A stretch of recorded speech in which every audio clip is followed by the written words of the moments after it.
Hello everyone, welcome back to my channel প্রেমাস review. সবাই কেমন আছো?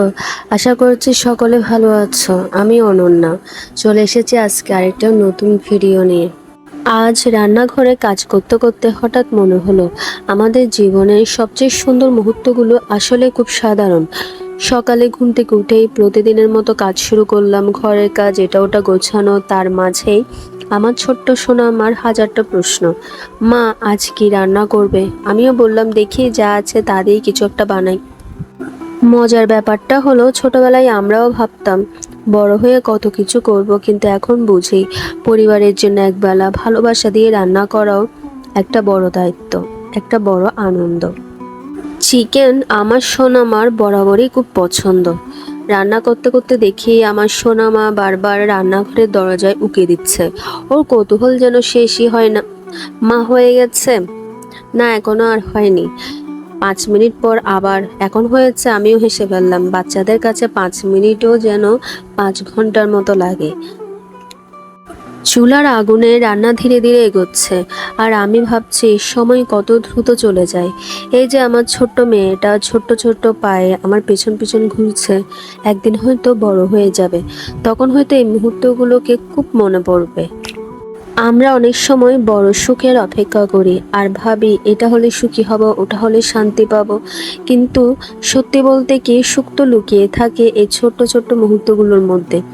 পরিবারের জন্য রান্না করা, সবাই মিলে বসে খাওয়া, কারো মুখে খাবার ভালো লেগেছে শুনে হাসি পাওয়া, এসবই তো সুখ।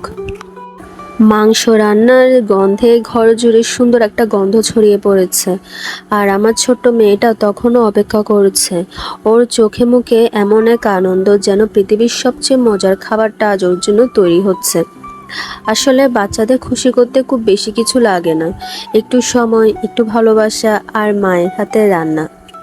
দিন শেষে যখন সবাই মিলে খেতে বসি, তখন মনে হয় দিনের সব ক্লান্তি কোথায় যেন হারিয়ে গেছে। এভাবে এই সাধারণ দিনগুলো অসাধারণ স্মৃতিতে পরিণত হয়। আর আমি বিশ্বাস করি বছর কয়েক পর যখন এই ভিডিওগুলো দেখব, তখন রান্নার স্বাদ হয়তো মনে থাকবে না, কিন্তু এই মুহূর্তগুলো ঠিকই মনে থাকবে।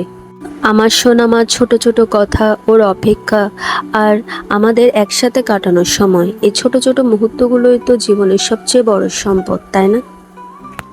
আচ্ছা, তোমরা সবাই মুরগির মাংসে আলু ছাড়া কি কি দাও? আমি পটল দিয়েও খেয়েছি, লাউ দিয়েও খেয়েছি, পেঁপে দিয়েও খেয়েছি, আমাকে বাঁধাকপি দিয়েও মাংস রান্না করে খেয়েছি।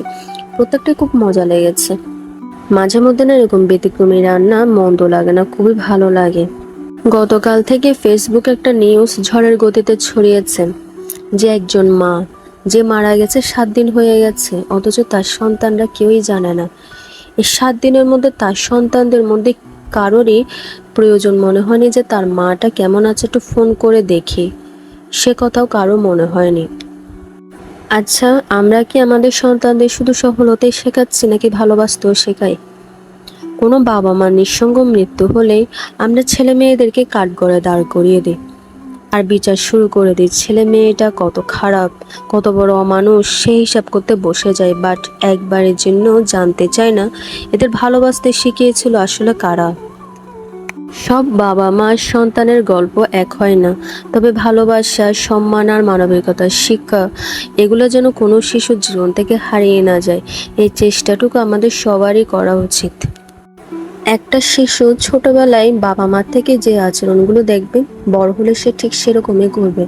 মা বাবা যদি দায়িত্ববান হয়, তাহলে শিশুটাও দায়িত্ববান হয়।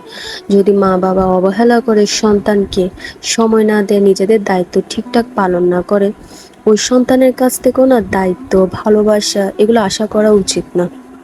এই পৃথিবীটা না আয়নার মতো, তুমি যেরকম আচরণ করবে একজনের সাথে, দিন শেষে তুমি ঠিক সেটাই রিটার্ন পাবে। নিজের কর্মফলের চেয়ে অধিক কোনো কিছুই আশা করা উচিত না। এই পৃথিবীতে না আমরা সবাই খুব স্বল্প সময়ের জন্য এসেছি, তাই জীবনের প্রতিটা ছোট ছোট মুহূর্তগুলো সুন্দরভাবে উপভোগ করা উচিত। আমার আজকের ভিডিও এ পর্যন্ত। আশা করি ভিডিওটা তোমাদের ভালো লেগেছে। ভালো লাগলে লাইক, কমেন্ট আর শেয়ার করতে ভুলো না। আর ইউটিউব থেকে দেখে থাকলে প্লিজ আমার চ্যানেলটা সাবস্ক্রাইব করে দিও। আজকের মতো বিদায় নিচ্ছি, দেখা হবে পরের ভিডিওতে। সে পর্যন্ত সবাই ভালো থেকো, সুস্থ থেকো। Thanks for watching.